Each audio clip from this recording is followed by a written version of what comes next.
quand les bailleurs de fonds disent que toutes les infrastructures que le Cameroun construit font plusieurs milliards de plus que dans un pays normal, parce qu'il faut que chacun mange. Hein? Tu entends les ministres dire que, ouais, bah alors, ces milliards-là, que moi je n'ai rien, mais tu étais censé avoir quelque chose dans ce budget? Non.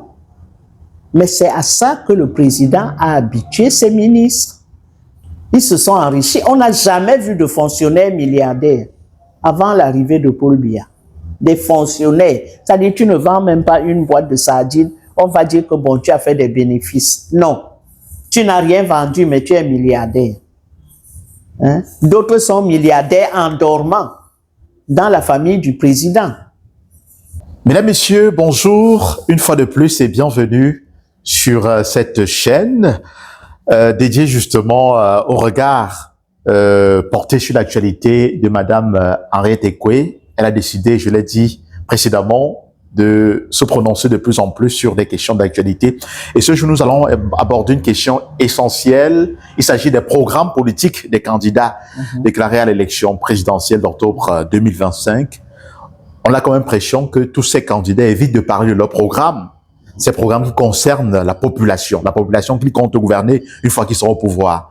Mais Madame Henriette Ekwe, bonjour. Bonjour. Voilà. Qu'est-ce qui peut expliquer le fait que ces candidats n'abordent pas suffisamment leur programme? Ils parlent d'autre chose en dehors des programmes. C'est la triste réalité. On parle beaucoup des problèmes institutionnels. Qui a le droit de se présenter, qui n'a pas le droit de se présenter, et on oublie l'essentiel. L'essentiel, c'est quelle est votre offre politique au peuple camerounais. Le peuple camerounais a beaucoup souffert. On commence à dire que oui, il est résilient, c'est-à-dire qu'il s'est supporté, il a le dos large. On peut le massacrer tant qu'on veut. Mais non, le peuple camerounais attend des dirigeants, des patrons qui veulent se présenter aux élections, des programmes convaincants. On n'a pas de sécurité sociale, c'est-à-dire qu'on ne peut pas se soigner quand on n'a pas d'argent. Et imaginez-vous quand vous avez une pathologie chère comme le cancer. Vous savez ce qu'on fait? On va chercher les prophètes parce qu'on espère un miracle. La famille ne peut rien faire. Elle ne peut même pas faire un début de commencement de soins. Une fois, j'étais dans une télévision où je parlais de ça, notamment du fait que la césarienne au Cameroun coûte 300 000 francs CFA. Comment un jeune homme qui doit assister sa compagne ou sa femme peut-il trouver 300 000 francs pour qu'on délivre sa femme du bébé? Alors souvent, soit la mère meurt, soit les deux, et le bébé et la mère. C'est un scandale. Le président de la République sait très bien que la césarienne était gratuite. Quand un accouchement se complique, les infirmiers majors faisaient des césariennes.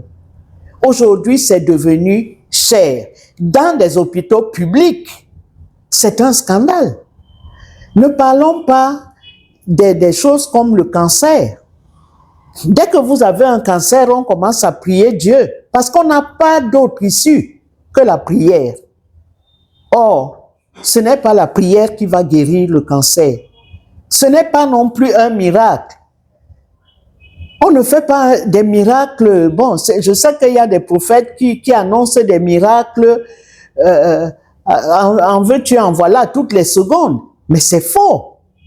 C'est faux. Au Sénégal, la chimiothérapie est gratuite pour le Sénégalais parce qu'elle est lourde. Elle est lourde à supporter financièrement. Pourquoi le président de la République, avec toutes les richesses dont il disposait, y compris de l'or, aujourd'hui on apprend par-ci par-là que la famille du président exploite l'or du pays, les neveux, les nièces, les cousines. Ça vient d'où? un bassin agricole comme le Mungo et ailleurs. Pourquoi le président n'a pas développé le pays? On n'a pas une seule autoroute. Toutes ces choses-là, on attend que les candidats viennent nous dire ce qu'ils vont faire. On a chez nous, depuis les années 80, la dette. Oh, on est allé au FMI, oh, les plans d'ajustement structurel ont chassé tout le monde du travail, on a privatisé tout. Le président n'a rien fait pour soutenir le peuple. Ailleurs, on a tenté, mais chez nous, on n'a rien fait. Aujourd'hui, les enfants sont partout. Partout. Et heureusement, quand ces enfants-là sont partis, c'est eux qui soignent les mamans. Et quand ça ne va pas, on fait même venir la mère aux États-Unis, au Canada, je ne sais où. Donc, on attend les programmes. On attend qu'ils nous disent, je vais construire tant de logements sociaux par région. Que les Camerounais ne soient plus dans les élobis comme un pays pauvre sans ressources. Voilà ce que nous demandons aux candidats. Et cela, les candidats ne nous donnent pas ça. Oh non, moi je veux faire la communauté fédérale, des choses comme ça. C'est-à-dire des structures qui sont les déclinaisons de l'État décentralisé. Mais ce n'est pas ça qui fait le programme social. Pourquoi les familles camerounaises, 60 ans après l'indépendance, on vit dans les marécages ou à la moindre pluie, inondation? Pourquoi ne peut-on pas faire des routes solides? C'est ça qu'on attend des candidats à la présidence de la République. Et nous attendons ça. On a privatisé l'université, 50 000. Il y a même des masters à l'université qui valent 500 000. C'est quoi? Ça veut dire quoi? Est-ce que le président a donné... D'abord, son père n'avait rien. C'était un catéchiste. Il est parti avec une bourse. Le fou qui est venu se vanter à la télé, Titus Edzoa, qu'il a mis l'université à 50 000. 2 ans après, il est candidat à l'élection présidentielle de 97. Il vient nous présenter sur papier glacé son programme politique. Et où il annonce qu'il est un enfant de Noubel. L'enfant de Noubel qui met l'université payante, l'enfant de Noubel, quand il sortait de Noubel pour aller faire des études en Italie, c'était aux frais de qui? De l'État. Donc, ce régime a complètement détruit l'État.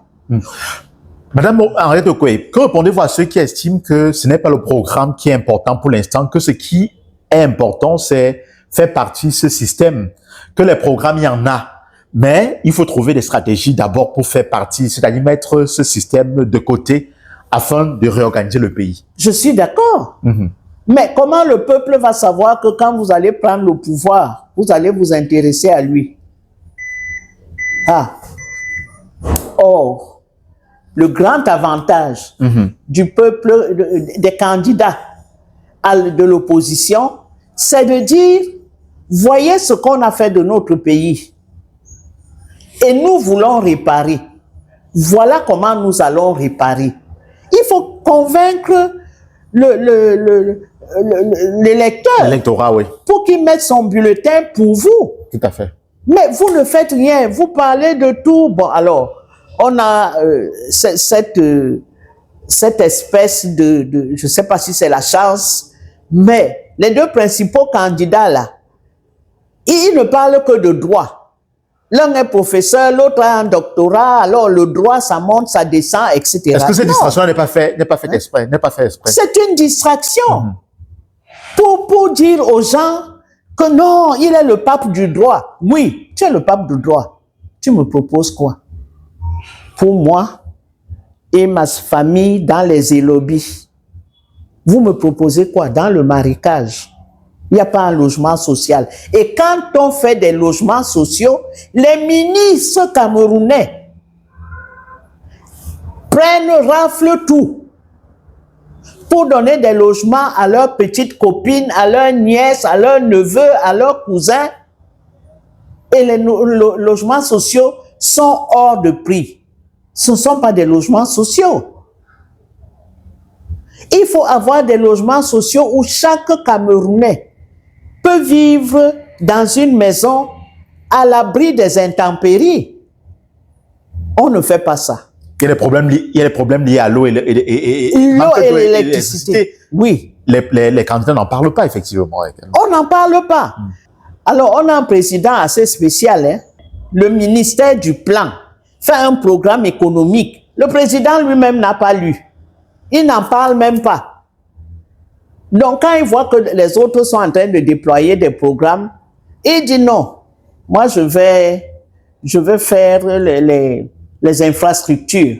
Il a donc fait les mains-veleux, tout ça là. Et au bout du compte, l'électricité n'est toujours pas arrivée. Après, on dit que oui, mais on a oublié le transport.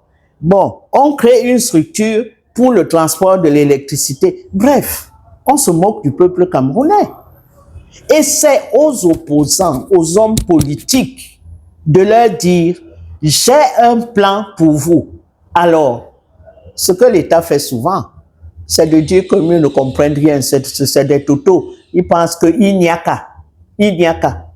Alors que c'est plus compliqué que ça. C'est nous, les fonctionnaires, qui savons ce qu'il y a. Vous savez donc ce qu'il y a. Vous avez fait quoi? Donc, il faut que les candidats soient près du peuple, qui parlent des aspirations du peuple camerounais, qui sont énormes. On ne peut pas dire que oui, le peuple camerounais est gentil, il est résilient. Il est résilient pourquoi? Parce que s'il sort, on sort l'armée des casernes. Et l'armée tire à balles réelles chez nous. Et quand ça tire, la France se tait. Voilà la réalité. Donc, nous voulons que les candidats nous disent ce qu'ils veulent faire. Et aujourd'hui, il y a une autre donnée fondamentale, c'est la dette. Biya dit oui, ça va mieux, la prochaine fois, ça va aller mieux, on va sortir du tunnel. 2 jours après, on attend que non, le FMI est là. Oh, la Banque mondiale est venue. C'est quoi? On ne sort plus des griffes du FMI. D'autres, comme l'Algérie, comme le Nigeria, ont payé la dette. Madame Iweala Okonjo, qui est, je crois, maintenant présidente de la Banque mondiale, a dit on paye, on a le pétrole, on sort des griffes du FMI. L'Algérie, pareil, on paye, on sort des griffes. Le Cameroun est où? On va prendre l'argent au FMI, les ministres prennent l'argent, ils vont déposer dans leur compte. Et la situation est là. Quand même on écrit, quand les bailleurs de fonds disent que toutes les infrastructures que le Cameroun construit font plusieurs milliards de plus que dans un pays normal. Parce qu'il faut que chacun mange. Hein? Tu entends les ministres dire que, ouais, bah alors, ces milliards-là, que moi je n'ai rien. Mais tu étais censé avoir quelque chose dans ce budget? Non. Mais c'est à ça que le président a habitué ses ministres. Ils se sont enrichis. On n'a jamais vu de fonctionnaires milliardaires avant l'arrivée de Paul Biya. Des fonctionnaires. C'est-à-dire, tu ne vends même pas une boîte de sardines. On va dire que bon, tu as fait des bénéfices. Non. Tu n'as rien vendu, mais tu es milliardaire. Hein? D'autres sont milliardaires en dormant dans la famille du président. Voilà, c'est ça mon coup de gueule. Faites-nous des programmes. On attend les programmes. Quelle que soit la place que vous allez occuper dans la coalition, ce sont ces programmes-là qui vont enrichir celui qui sera désigné comme candidat d'une coalition. Mais s'il n'y a pas de programme, vous allez parler de quoi? Merci infiniment, mesdames, messieurs, de nous avoir regardés. Merci à madame Mariette Ekoye. On se retrouve prochainement pour une autre vidéo, alors pour un autre coup de gueule. Merci beaucoup. Merci de partager, de vous abonner.